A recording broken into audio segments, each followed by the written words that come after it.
ഒരു അതിവേഗ റെയിൽ വരട്ടെ. നമ്മൾ സിൽവർ ലൈനെ എതിർത്തത് ഒന്ന് പാരിസ്ഥിതികമായ വിഷയങ്ങളുടെ പേരിലും ഒന്ന് സാമ്പത്തികമായ വിഷയങ്ങളുടെ പേരിലും പ്രോപ്പറായിട്ടുള്ളൊരു DPR ഉണ്ടായില്ല എന്നുള്ളതാണ്. അതിനർത്ഥം കേരളത്തിൽ വേഗത്തിൽ സഞ്ചരിക്കുന്ന ട്രെയിൻ വേണ്ടാന്നല്ല. ഓൾട്ടർനേറ്റീവ് ബദലുകൾ പരിശോധിക്കട്ടെ. അതിനെന്ത് ഇപ്പോൾ ഇലക്ഷൻ ആയതുകൊണ്ടൊന്ന് ആളുകളെല്ലാം ഇവർ റെയിൽ കൊണ്ടുവരാൻ പോകണമെന്ന് ഇവർക്ക് വോട്ട് ചെയ്യാൻ പോകണ്ട, അതൊന്നുമില്ല. അതിവേഗ റെയിൽ വരട്ടെ, അതിൻ്റെ പ്രപ്പോസൽ വരട്ടെ, അതിൻ്റെ DPR തയ്യാറാക്കട്ടെ.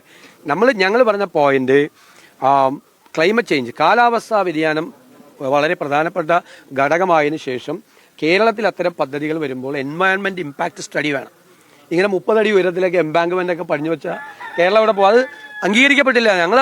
ഞങ്ങൾ നന്നായിട്ട് പഠിച്ചിട്ടാണ് UDFന്റെ സബ് കമ്മിറ്റി വളരെ വിശദമായ വിദഗ്ധരുമായി പഠനം നടത്തിയതിന് ശേഷമാണ്. അത് പ്രാക്ടിക്കലല്ല, കേരളത്തിൽ പ്രായോഗികമല്ല എന്ന് പറഞ്ഞാൽ അതിപ്പോൾ ശരിവെച്ചില്ലേ. ഗവൺമെന്റ് തന്നെ അത് ഉപേക്ഷിച്ചു. ഗവൺമെന്റ് തന്നെ ഞങ്ങൾ സമരം ചെയ്ത് എന്തുകൊണ്ടാണ്? ഞങ്ങൾക്കിവിടെ അതിവേഗ റെയിൽ വേണ്ടെന്നുള്ളതല്ല. ഏത് നല്ല പ്രപ്പോസൽ വന്നാലും ഞങ്ങൾ അതിനെ സ്വാഗതം ചെയ്യും. DPR വന്ന് വളരെ വിശദമായി അത് പഠിച്ച് ഞങ്ങൾ തന്നെ പറഞ്ഞു. കാരണം തിരുവനന്തപുരം മുതൽ എറണാകുളം വരെ നിരവധി വളവുകളുണ്ട്. ആ വളവുകൾ സ്ട്രെയിറ്റൈൻ ചെയ്ത് നിലവിലുള്ള പാതയുടെ കൂടെ തന്നെ ഡബിൾ ലൈനോ വല്ലതും പണിത് കഴിഞ്ഞാൽ നമുക്ക് സ്പീഡ് റെയിൽ വേണം, സ്പീഡിൽ സഞ്ചരിക്കണം.